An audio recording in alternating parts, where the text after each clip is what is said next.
Thank you. I call the Minister, Jackie Doyle-Price, to reply to the debate. Thank you, Mr Speaker. And firstly, I must start by congratulating my honourable friend for securing this debate on the important work of the National Bereavement Care Pathway.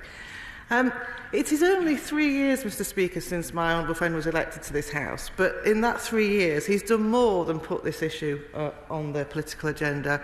He has secured considerable attention to it and really moved this important area forward, and I thank him most sincerely. I also thank the Honourable Lady, the Member for Ayrshire and Arran, who has also been a willing ally and partner in that work, and we thank her for sharing her experiences, which I know must have been very, very painful. And also very grateful to the efforts of my honourable friend, the Member for Banbury, who's also applied her very considerable energy to this subject. But it is with pride that I actually stand alongside them, all these members of the House today, to address this very important subject, which, as I say, has really moved on in the last 3 years. I must also pay tribute to my honourable friend, the Member for Ludlow, from whom I've inherited this part of my portfolio, and he's left it for me in very good shape. And it makes my life so much easier to come and address this House this evening on this. I was fortunate enough to attend the launch event of Wave 2 of the Pathway here in Parliament just last week, where I met with the charities led by SANS, who were working hard to expand the pathway, as well as with representatives from the Wave 1 and Wave 2 pilot sites. It was a very uplifting event, celebrating the difference that the pathway is making to parents across the country. And I was very pleased to hear about the positive evaluation of the Wave 1 pilot sites since the pathway was launched last October. I was particularly moved to hear of the experiences of Cheryl Gadsby, who told her story. And Cheryl really brought to life the huge difference that the right care can bring to bereaved parents. And against that background... the 7 o'clock motion, whip to move. I beg to move this House do now adjourn. The question is that this House do now adjourn. Minister Jackie Doyle-Price. Thank you, Mr Speaker. I'm glad you did it then, because I was just getting to a good bit. Cheryl really brought to life the very real difference that the care pathway has made to bereaved parents. And although my honourable friend said he didn't want to put me on the spot about further funding, actually he did, very effectively. So before I go any further this evening, I am very, very pleased to announce today that the Departments of Health and Social Care will be providing additional funding for SANS to further develop and roll out the National Bereavement Care Pathway in the coming financial year. Do you know, it's a shame the House isn't more busy, because it's not very often you get the chance to do this from the dispatch box, but here we are. The Department has been in conversation with SANS and confirmed £106,000 funding to support the rollout of the pathway in 2018-19. This is more than double the Department's original funding of £50,000 to support the first year of the programme. And whilst I'm sure that all present today understand that funding for future years cannot be committed at the present time, I hope that the announcement of this funding does demonstrate the Government's commitment to supporting this pathway as it moves towards national rollout. And this is really in recognition of the great strides forward that the Pathway project is making in ensuring that all bereaved parents are offered the right high-quality care at a time of enormous tragedy. I should also pause here, as I did at the parliamentary event last week, to highlight the Government's wider ambitions for maternity care. As we've heard in this debate, the number of deaths at childbirth are too high, and the Secretary of State's ambition is to halve rates of stillbirth, neonatal and maternal deaths and brain injuries by 50% by 2025. Our even closer goal is to see a 20% reduction by 2020, and that really illustrates our desire to see rapid progress in this area.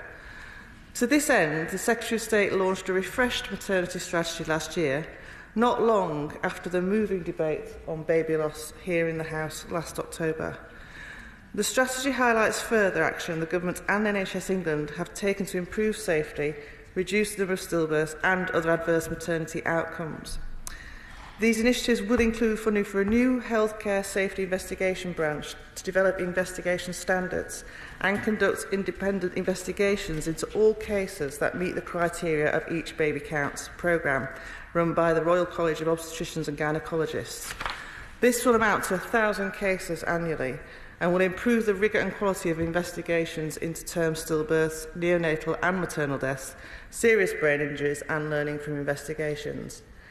The investigations have begun this month and they'll be rolled out to all areas of England by this time next year.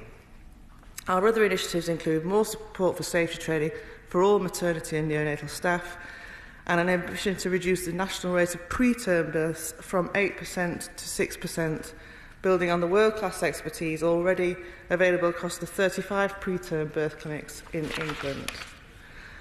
The Department of Health, together with the health departments in Scotland and Wales, has also funded the development of a national standardised perinatal mortality review tool, which will support systematic multidisciplinary reviews of the circumstances and care leading up to every stillbirth and neonatal death. That tool is now available and will enable teams to provide clear and accurate information to parents about why their baby died. It will also help staff understand where lessons can be learned and allow for future care to be improved. So I am very happy to report that we are making progress towards achieving our 2020 ambitions. The stillbirth rate in England has fallen from 5.1 per 1,000 births in 2010 to 4.3 in 2016.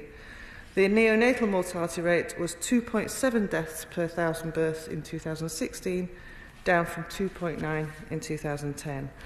But we must continue to do more and to do everything we can to ensure the best maternity care in this country and the most appropriate support if parents do suffer bereavement at birth.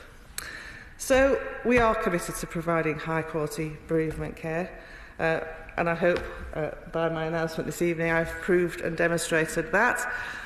Since 2010, the government has invested £35 million in the NHS to improve birthing environments, including better bereavement rooms and quiet spaces at nearly 40 hospitals.